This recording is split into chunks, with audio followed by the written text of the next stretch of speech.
সবার আগে সর্বশেষ সংবাদ, প্রতিদিন প্রতি মুহূর্তের সংবাদ, আপনাকে জানাতে সবশেষ খবর, আমরা ছুটি ঘটনার পিছু।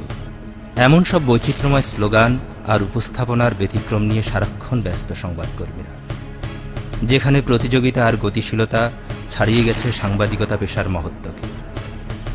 কিন্তু একটা সময় ছিল যখন বিকাশ ঘটেনি ইলেকট্রনিক মিডিয়ার। শহর থেকে প্রকাশিত খবরের কাগজ মফস্বলে যেতে যেতে হয়ে যেত সন্ধ্যা, আর তাই জনগণের কাছে এই খবরের কাগজে ছিল তথ্য জানার একমাত্র মাধ্যম। সাংবাদিকতা পেশার মহত্বটা ছিল তখন সবার ঊর্ধ্বে। এটা ৮০ দশকের কথা, যে সময় আমাদের প্রিয় বাংলাদেশ ছিল সামরিক স্বৈরশাসকের কবলে। সে সময়েরই একজন নির্ভীক সাংবাদিক শহীদ আব্দুল কাদের মোল্লা। বর্ণাঢ্য জীবন নাটকের শেষ দৃশ্যে তিনি আমাদের কাছে একজন রাজনীতিবিদ হিসেবে পরিচিত হলেও জীবনের সবচেয়ে গৌরবোজ্জ্বল সময়টা অতিবাহিত করেছেন একজন নির্ভীক সাংবাদিক হিসেবে। গৌরব সাফল্যের ধারাবাহিকতায় উদয়ন উচ্চ বিদ্যালয়, রাইফেল পাবলিক স্কুল এবং মানারাত স্কুলের শিক্ষক হিসেবে দায়িত্ব পালনের পর ১৯৮১ সালে দৈনিক সংগ্রাম পত্রিকায় যোগদান করেন তিনি, এবং অত্যন্ত অল্প সময়ের ব্যবধানে তিনি পত্রিকাটির নির্বাহী সম্পাদকের দায়িত্ব পান। আব্দুল কাদের মোল্লার সঙ্গে আমার প্রথম পরিচয় সংগ্রাম অফিসে। বিশেষত উনি কলাম লিখতেন, ভালো এডিটও করতেন। এই কারণেই উনি সহকারী সম্পাদক হিসাবে নিয়োগ পান। উনি আসলে পপুলার মানুষ ছিলেন। একজনের সঙ্গে একদিন পরিচয় হলেই তিনি তার বন্ধু হয়ে যেতেন, কিংবা সে তার বন্ধু হয়ে যেত। যখন সে সাংবাদিকতায় আসলো, সাংবাদিকদের মধ্যে খুব অল্প সময়ে খুব পপুলার হয়ে যান। আমি ওনার পিছনে নামাজ পড়ে এতটাই মুগ্ধ হলাম যে ওনার যে তেলাওয়াতটা এত ভালো, মানে তার মিষ্টি কণ্ঠ। একজন ক্রিমিনাল মাইন্ডেড লোক যে জীবনে কোনো এ ধরনের পাপ করেছে, ক্রিমিনাল মানে ক্যাপিটাল কোনো ক্রাইম করেছে, সে লোকের কিন্তু তার মানে আচার আচরণে, কথাবার্তায় যত সে হাইড করে তা প্রকাশ হয়। সে ক্লিন মানুষ কোনোদিন হতে পারে না। সবাই যখন এটা ক্লেম করছে নির্দোষ, তখন তো সবার এই যে ক্লেম একত্রিত হয়ে কোনো সময় এটা পুনর্বিচারের দাবি উঠতে পারে। উনি নাই, কিন্তু উনি নির্দোষ প্রমাণিত হওয়া উচিত। দৈনিক সংগ্রাম অফিসের প্রতিটি ধূলিকণা এখনও কাদের মোল্লার স্মৃতি বহন করে বেড়াচ্ছে। সামরিক স্বৈরশাসকের বিরুদ্ধে যে পত্রিকাগুলো তখন গণতন্ত্রের অতন্দ্র প্রহরীর ভূমিকা পালন করে সর্বমহলে আস্থা ও বিশ্বাস অর্জন করেছিল, তাদের মধ্যে দৈনিক সংগ্রাম বিশেষভাবে উল্লেখযোগ্য। আর এ পত্রিকাটিতে দক্ষ হাতে দায়িত্ব পালনের ফলে শহীদ আব্দুল কাদের মোল্লাও হয়ে উঠেছিলেন সাংবাদিক সমাজের আস্থা ও নির্ভরতার প্রতীক। সেই সাফল্যের ধারাবাহিকতায় ১৯৮২-৮৩ সালে তিনি ঐক্যবদ্ধ ঢাকা সাংবাদিক ইউনিয়নের সহসভাপতি নির্বাচিত হন। তিনি আমাদের ঐক্যবদ্ধ ঢাকা সাংবাদিক ইউনিয়নের নির্বাচিত সহসভাপতি ছিলেন। তিনি জাতীয় প্রেস ক্লাবের সদস্য ছিলেন। আজকে যেই অভিযোগে জনাব আব্দুল কাদের মোল্লার ফাঁসি হয়েছে, সেই অভিযোগটি নিয়ে প্রেস ক্লাবে ইতিপূর্বে আলোচনা হয়েছে, কিন্তু কখনোই এই বিষয়টি প্রমাণিত হয়নি যে কসাই কাদের এবং আব্দুল কাদের মোল্লা একই ব্যক্তি। বিশ্বের বিভিন্ন প্রান্ত থেকে এই বিচারের ব্যাপারে যে প্রতিক্রিয়া ব্যক্ত করা হয়েছে, তাতে বলা হচ্ছে যে এই বিচার ন্যায়নিষ্ঠ হয়নি এবং এই বিচারের ফলে প্রকৃত বিচারের পথটি রুদ্ধ হয়ে গেছে।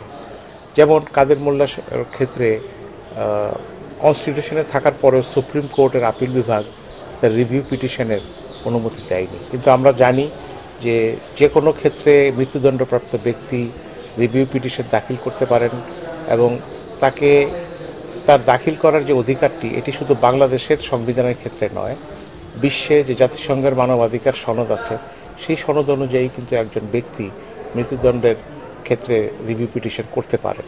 দ্বিতীয়ত ক্ষেত্রে যুদ্ধাপরাধের বিচারের বিষয়টি কিন্তু একটি রাজনীতিকীকরণ করা হয়েছে। যখনই নির্দলীয় তত্ত্বাবধায়ক সরকারের আন্দোলন তীব্রতর হয়, তখনই যুদ্ধাপরাধের ইস্যু নিয়ে তারা সামনে আসে এবং জামাত ইসলামী বাংলাদেশকে নিষিদ্ধ করা হবে, কাউকে ছাড়া হবে না, এই দেশে কেউ থাকতে পারবে না, এই ধরনের কথা বলা হয়। এবং আমরা দেখেছি যে এত দ্রুত এই বিষয়টি কার্যকর করা হয়েছে যেন বিরোধী দলকে সরকার কোনো ছাড় দেবে না, এটা বোঝানোর জন্যই কাদের মোল্লার ফাঁসিকে রাজনৈতিকভাবে ব্যবহার করা হয়েছে।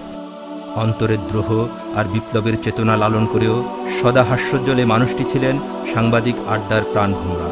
তার রসময় গল্পকথার সজীবতায় ভরে উঠত গণমানুষের চেতনার প্রতীক জাতীয় প্রেস ক্লাব। আমি সাংবাদিকতা আসার বহু আগ থেকে তিনি সাংবাদিক হিসেবে প্রতিষ্ঠিত। বিশেষ করে উনি একজন সাংবাদিক নেতা ছিলেন। অবিভক্ত সাংবাদিক ইউনিয়নের উনি একজন সহসভাপতি ছিলেন। এই ইউনিয়নের তখন সভাপতি ছিলেন বিশিষ্ট রাজনীতিক নির্মল সেন। মুক্তিযুদ্ধের পরপর রাজাকার আলবদর যে তালিকা তৈরি করা হয়েছিল, কিংবা তখন বিভিন্ন থানায় মামলাও হয়েছিল, কিন্তু আব্দুল কাদের মোল্লা সম্পর্কে এমন কোনো মামলাও হয়নি এবং কোনো তালিকায় তার নাম ছিল না বলে আমরা জেনেছি। একমাত্র ইসলামী আন্দোলন তথা জামাত ইসলামী করার কারণেই তাকে হত্যার শিকার হতে হচ্ছে। বিভিন্ন মানবাধিকার সংস্থা, বিশেষ করে হিউম্যান রাইটস অ্যাসোসিয়েশন, তারপর অন্যান্য বিভিন্ন দেশ থেকে যে তার ফাঁসির কার্যকর না করারও অনুরোধ জানানো হয়েছে এবং সেখান থেকেও হিউম্যান রাইটস কমিশনের বিবৃতিতে বলা হয়েছে যে তাকে জুডিশিয়াল কিলিং করা হয়েছে। এই ঘটনার পর আমরা যেটা দেখেছি, সারা বিশ্বে 40টিরও বেশি দেশে তার জন্য গায়েবানা জানাজা হয়েছে। তো ভবিষ্যতে ইতিহাসই প্রমাণ করবে যে আব্দুল কাদের মোল্লা দোষী ছিলেন না নির্দোষ ছিলেন। কিন্তু একজন সাংবাদিকের জীবন সাধারণভাবেই কুসুমাস্তীর্ণ হয় না। কখনো সমাজের বিপদগামী অংশ, কখনো কায়েমি স্বার্থান্বেষী মহল, আবার কখনো বা প্রতিষ্ঠিত রাজনৈতিক শক্তির রোষানলে পড়তে হয় তাকে। সত্য মিথ্যার চিরন্তন দ্বন্দ্বে উৎসর্গিত হয় সাংবাদিকের জীবন। চারপাশের চেনাজন, পরিচিত বন্ধুমহল একসময় পরিণত হয় তার শত্রুতে, হানে প্রাণঘাতী ছোবল, যে ছোবলের রূপ হয় নানা রকম। মানসিক যন্ত্রণায় বিপন্নতা, শারীরিক আঘাতে পঙ্গুত্ববরণ, প্রাণঘাতী হামলায় মৃত্যু, কারাবন্দিত্বের নিঃসঙ্গ যাতনা, কিংবা প্রহসনের বিচারের জীবনাবসান, এই সবই ছিল যুগে যুগে সাংবাদিকী জীবনের অনিবার্য উপাদান। শহীদ আব্দুল কাদের মোল্লার জীবনেও এর ব্যত্যয় ঘটেনি। সক্রিয় রাজনীতিতে জড়িয়ে পড়ায় একসময় সাংবাদিকতার পেশাকে বিদায় জানাতে হয় তাকে। কিন্তু যে পেশা তার জীবনকে সমৃদ্ধ করেছে, এর মহত্বকে তিনি ধারণ করতেন সবসময়। তাই তো তিনি জাতীয় প্রেস ক্লাবের একজন সম্মানিত সদস্য হিসেবে ছিলেন সাংবাদিক সমাজের অকৃত্রিম বন্ধু হয়ে। 15 বছর সাংবাদিকতার জীবনে ওনার ক্ষুরধার লেখনী এবং জাতীয় সমস্যা সমাধানের ক্ষেত্রে ওনার যে লেখনী, সেটি অনেক গুরুত্বপূর্ণ অবদান রেখেছে।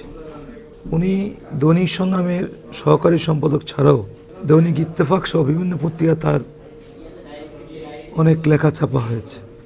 জনাব আব্দুল কাদের মোল্লা ঢাকা সাংবাদিক ইউনিয়নের দুবার সহসভাপতি নির্বাচিত হয়েছে এবং তখন কিন্তু ইউনিয়ন ঐক্যবদ্ধ ছিল।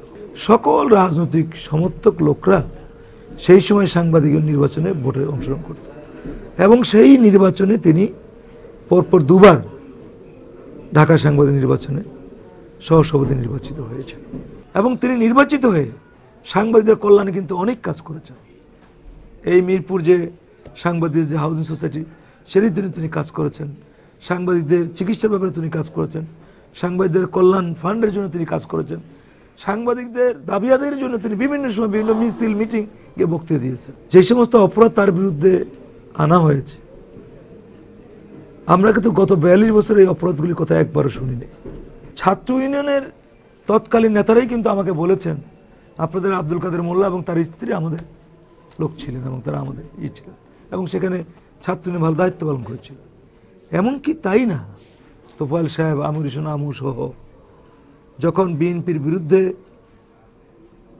কেয়ারটেকার সরকারের আন্দোলন চলছিল, সেই সময় কিন্তু এই লিয়াজু কমিটি হিসাবে আব্দুল কাদের মোল্লা নিয়মিত আওয়ামী লীগ নেতাদের সাথে বৈঠক করতেন। আমি একজন রিপোর্টার হিসাবে সেটি প্রত্যক্ষ করেছি। 2008-এ ক্ষমতা আসার আগ পর্যন্ত জনাব আব্দুল কাদের মোল্লার বিরুদ্ধে বা জামাতের কোনো নেতার বিরুদ্ধে কিন্তু তারা এই যুদ্ধাপরাধের কথা তোলেন নাই। কসাই আব্দুল কাদের যেই অপরাধটি করেছে, কাদের মোল্লার এই অপরাধের সাথে কোনো সম্পৃক্ত নাই। যদি থাকতো তাহলে তিনি ঢাকা সাংবাদিক নির্বাচন করে বিজয়ী হতে পারতেন না। তাহলে কেউ না কেউ এই প্রস্তুতি তুলতেন এবং তিনি ঢাকা শহরে বিচরণ করলেন। মিরপুরে বহু অনুষ্ঠানে উনি বক্তৃতা দিয়েছেন। আমি নিজে দেখেছি এই পূর্বী সিনেমা হলের সামনে তিনি জনসভায় বক্তৃতা দিয়েছেন তো তিনি যদি এরকম একটা অপরাধী লোক হতেন তাহলে কেউ না কেউ এই বিষয়গুলি কিন্তু তুলতেন, এটা কিন্তু আমরা কখনো দেখি নাই। আব্দুল কাদের মোল্লা বিচারিক আদালত তাকে যাবজ্জীবন দিলেন, তারপরে সংসদে আইন পরিবর্তন করে তথাকথিত জনতার মঞ্চ বানিয়ে কি মঞ্চ একটি বানিয়েছে, সেই মঞ্চ বানিয়ে গণজাগরণ মঞ্চ, সেই মঞ্চ বানিয়ে তারা বললেন ফাঁসিবাসী, সর্বোচ্চ আদালত ফাঁসি দিয়ে দিলেন। বিশ্বের সমস্ত বিচারিক আদালত এবং জাতিসংঘের মহাসচিব, সমস্ত মানবাধিকার কর্মী সংগঠন, যেগুলো সবাই এর নিন্দা করেছে, কেউ এটাকে গ্রহণ করেন। তরুণদের মনে প্রশ্নগুলি আসা উচিত যে এত বড় একটি অপরাধকারী কি করে এতদিন পর্যন্ত তার বিরুদ্ধে একটি জিডি করা হলো না? কি করে তিনি আওয়ামী লীগের জামাতের পক্ষ থেকে লিয়াজু কমিটির সদস্য হিসেবে আওয়ামী লীগের নেতাদের সাথে অহরহ বৈঠক করে বেরিয়েছেন, এবং কি করে তিনি বিভিন্ন জনসভায় দীর্ঘদিন ধরে 42 বছর বক্তব্য দিয়ে আসছেন? এই প্রশ্নগুলি তরুণদের যদি এই প্রশ্ন যদি তারা উত্তর খুঁজেন, তাহলে কাদের মোল্লাকে তারা বুঝতে পারবেন যে লোকটির প্রতি সুবিচার করা হয়েছে কিনা। এই প্রশ্নের উত্তর এখানে তারা খুঁজে পাবেন। এবার এলো সেই সময় যখন একজন সাংবাদিক নিজেই হয়ে যান সংবাদ। পত্রিকার শিরোনামে সে খবর ফলাও করে প্রচার করা হয়। নতুনত্ব, অভিনত্ব এবং নজিরবিহীনতা, এই বৈশিষ্ট্যগুলো একটি সংবাদকে পূর্ণতা এবং উচ্চমাত্রা দেয়। শহীদ আব্দুল কাদের মোল্লার শেষ জীবনের ঘটনাগুলো ছিল এসব নাটকীয়তায় ভরপুর। 2010 সালে তাকে যখন হাইকোর্ট প্রাঙ্গণ থেকে গ্রেফতার করা হয়, তাতে ছিল নতুনত্ব, কারণ ইতিপূর্বে বাংলাদেশের কোনো সাংবাদিক বা রাজনীতিবিদকে কোর্ট চত্বর থেকে গ্রেফতার করা হয়নি। এবার বিচারের পালা। দেশে বিদেশে নানাভাবে প্রশ্নবিদ্ধ আন্তর্জাতিক অপরাধ ট্রাইব্যুনাল 2013 সালের 5 ফেব্রুয়ারি এক বিচারে তাকে দোষী সাব্যস্ত করে যাবজ্জীবন কারাদণ্ডে দণ্ডিত করে। গঠিত হয় সরকারি প্রণোদনায় শাহবাগের কথিত গণজাগরণ মঞ্চ। সেখানে তার বিরুদ্ধে দেয়া কোর্টের রায়কে প্রত্যাখ্যান করা হয়। বলা হয় ফাঁসি ছাড়া আর কোনো রায় মান্য না। অভিনব এই আন্দোলনের প্রেক্ষাপটে বিচার চলাকালীন সময়ে আইন সংশোধন করে সরকার। সংশোধিত এই আইনের আলোকে সুপ্রিম কোর্টের আপিল বিভাগ তাকে মৃত্যুদণ্ডে দণ্ডিত করে, যা ছিল বিশ্বের বিচারের ইতিহাসে নজিরবিহীন। আর এভাবেই 2013 সালের 12 ডিসেম্বর রাত 10টা 1 মিনিটে তার মৃত্যুদণ্ড কার্যকর করে সরকার।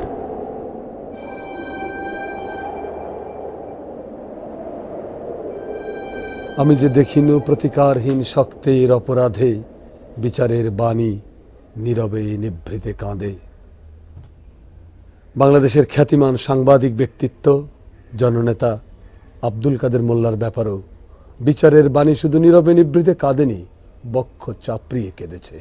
একটি বিশেষ রাজনৈতিক দলের প্রতিহিংসা, জিঘাংসা, নিষ্ঠুরতার কারণে তাদের রাজনৈতিক উচ্চাভিলাষ চরিতার্থ করার জন্য তারা আদালতকে বর্ম হিসেবে ব্যবহার করে এই জনপ্রিয় মানুষটিকে হত্যা করেছে। যে ট্রাইব্যুনালের মাধ্যমে আব্দুল কাদের মোল্লাকে হত্যার আয়োজন করা হয়েছিল, সে ট্রাইব্যুনাল ছিল সম্পূর্ণ বিতর্কিত। যে কাদের কসাইয়ের নামে সাংবাদিকদের এই প্রিয় মানুষটিকে হত্যা করা হলো, আদৌ এই কাদের কসাই কাদের মোল্লা নন। কাদের মোল্লা ভিন্ন মানুষ, কিন্তু আদালতে তাকে আত্মপক্ষ সমর্থনের পর্যাপ্ত সুযোগ দেওয়া হয় নাই। প্রতিহিংসার নির্মম নিষ্ঠুর হয়ে কাদের মোল্লাকে হত্যা করা হয়েছে। আল্লাহু আকবার।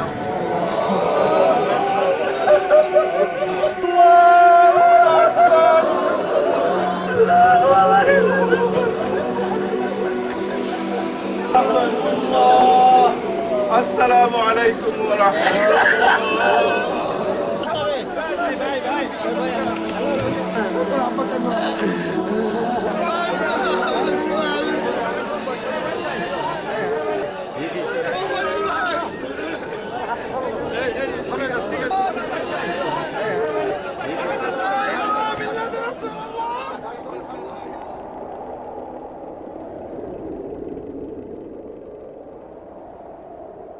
চির অবসান ঘটে সাংবাদিক হতে রাজনীতিবিদ হয়ে ওঠা এক সফল জীবনের।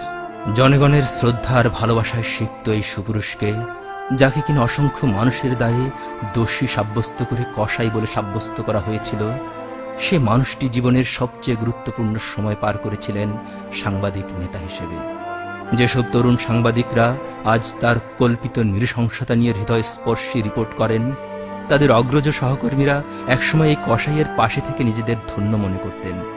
যেসব তরুণ রাজনীতিবিদ আজ কাদের মোল্লার ফাঁসির দাবিতে রাজপথ গরম করছেন, একদিন তাদের জ্যেষ্ঠ নেতাদের বৈঠক সফল হতো না এই কসাই কাদেরের পরশ ছাড়া। এসব কি আজ শুধুই প্রশ্ন, নাকি ইতিহাসের জবাব দিবে? কেবল সময় তা বলতে পারে।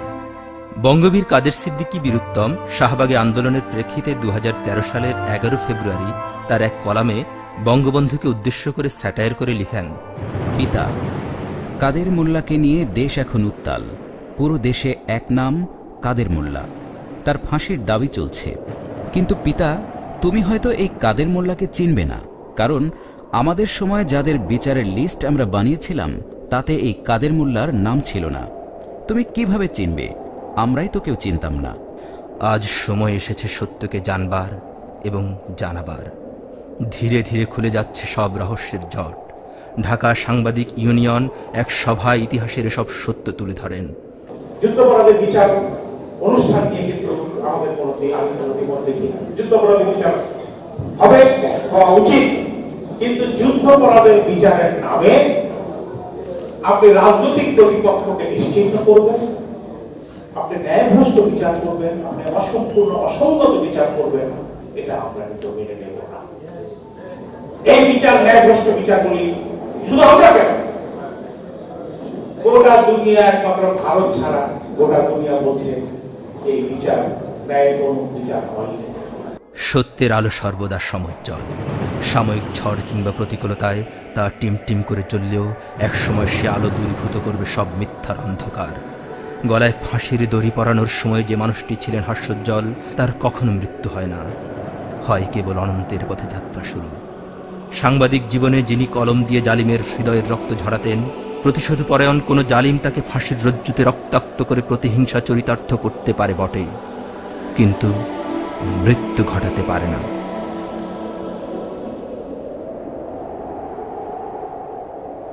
আমি তো সামান্য মানুষ এক, আমার কোনো ক্ষোভ নেই, হাহাকার নেই। ইতিহাসের পাতায় অমরত্বের মিনারও গড়তে চাইনি কোনোদিন। শুধু এক অপরিসীম অতৃপ্তি আমাকে আচ্ছন্ন করে রাখে রাত্রিদিন।